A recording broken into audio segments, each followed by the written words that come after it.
Patch 5.6 is here, and Genshin Impact is not holding back. We've got 12 5-star characters available across event wishes, and the new Chronicled Wish, yes, 12. That means tons of choices, tons of potential, and a whole lot of Primogems at stake. So if you're sitting there wondering who to pull, whether for meta, fun, or team synergy, you're in the right place. In this guide, we'll go through all 12 5-star units, their strengths, weaknesses, and how they perform in solo play at C0. Also, by following this guide, you won't lose your 50-50 to Qiqi. Quick reminder, Navia and Escoffier are available from May 7th to May 27th, while Kinich and Raiden Shogun are available from May 27th to June 17th.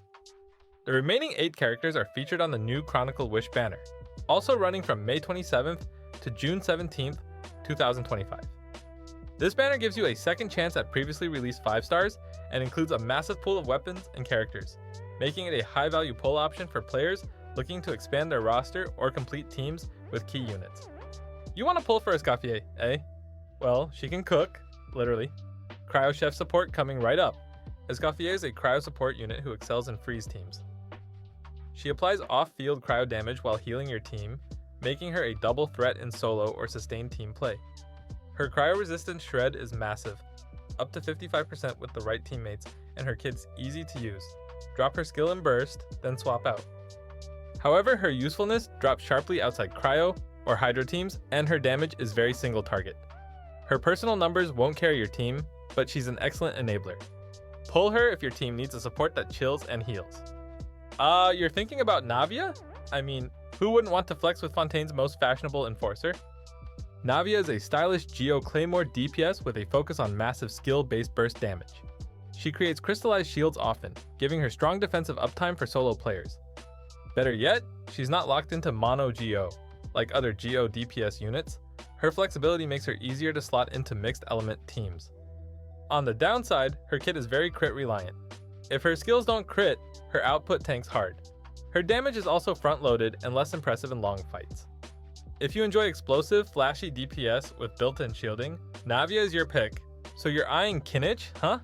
Ninja speed, cannon level power, has a pet Ender Dragon.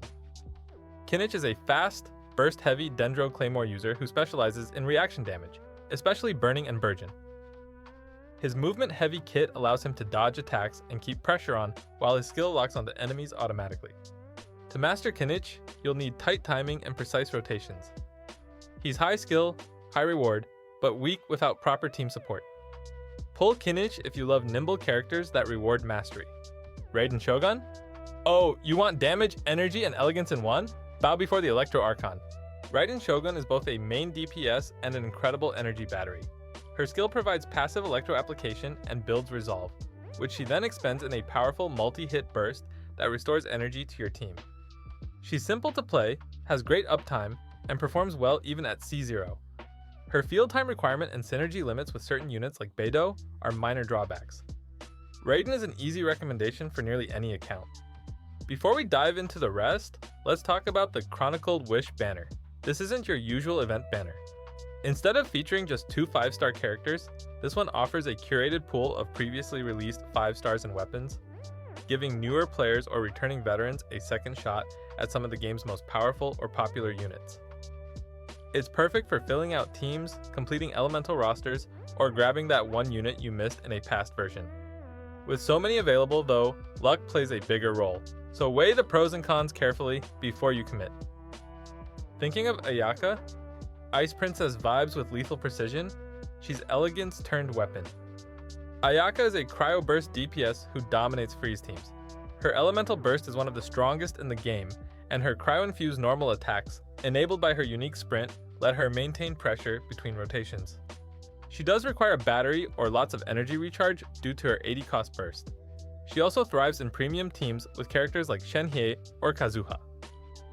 Pull her if you want a powerful, elegant cryo main carry, considering Ayato, stylish sleeves, hydro swords, and a voice that makes everyone simp. Ayato is a flexible hydro DPS with strong synergy in teams focused on freeze, bloom, or vaporize. His slashes deal excellent AoE damage and his burst buffs your team's normal attacks, adding both offense and support value. He's reliable in many teams, but doesn't top any category. His uptime is short, and he needs some energy recharge to maintain smooth rotations. Great for players who want a consistent hydro option. Yoimiya time! If fireworks and rapid pyro shots are your thing, she's lighting up your roster. Yoimiya excels in single target pyro DPS, perfect for bosses and elite enemies. Her gameplay is easy to pick up, activate her skill and fire away.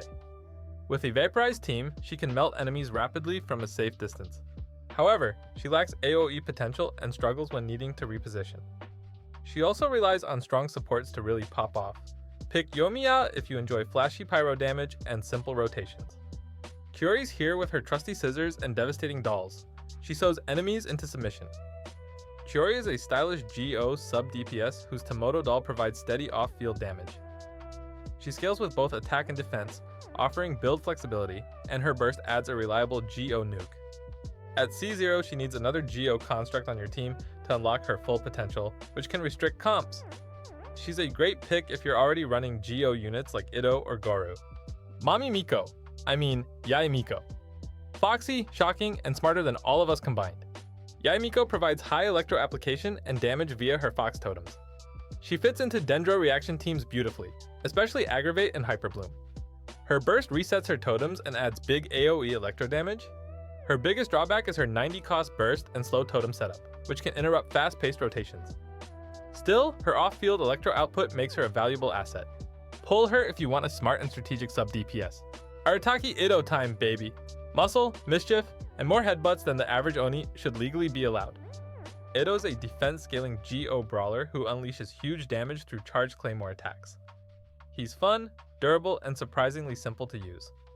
Ushi, his little bull companion, helps generate stacks and even taunts enemies. However, Itto thrives only in mono-GO teams and strongly prefers Guru on the team. His burst also cancels if you swap out early, so be ready to commit. Great for players who love GO and big numbers. Sangonomiya Kokomi, Hydro Goddess, Jellyfish Summoner, and the reason you never die. Kokomi is one of the best healers in Genshin Impact. Her jellyfish provides continuous healing and hydro application, and her burst lets her heal through attacks. She fits well into Bloom and Freeze teams. She lacks crit scaling, meaning her personal damage is low, but her team utility is unmatched in survivability. Pick Kokomi for stability, comfort, and non-stop hydro uptime. Kaidahara Kazuha, everyone's favorite samurai poet who casually turns your entire team into monsters. Kazuha is a premier Anemo support who buffs team elemental damage through swirls. His skill gathers enemies and lifts him into the air, allowing for great crowd control and grouping. His burst spreads elemental damage and makes reactions easier to set up. He doesn't heal or shield, but what he offers in damage amplification and control more than makes up for it. Essential in many meta teams. Pull him if you want to make your entire team stronger. And that's the full 5.6 breakdown. From burst carries to stylish sub DPS units and comfy healers, there's something here for every kind of player. If this guide helped you out, make sure to like, comment, and subscribe, and tell me, who are you pulling for? Or are you skipping every single one? Want to support the channel? Shop exclusive merch at gachaking.store, follow me on X for updates, memes, and more chaos, and catch me live on Twitch or YouTube, where we vibe, pull, and sometimes cry together. By following this guide, you too can become a Gacha King. Good luck on your pulls. I hope you win.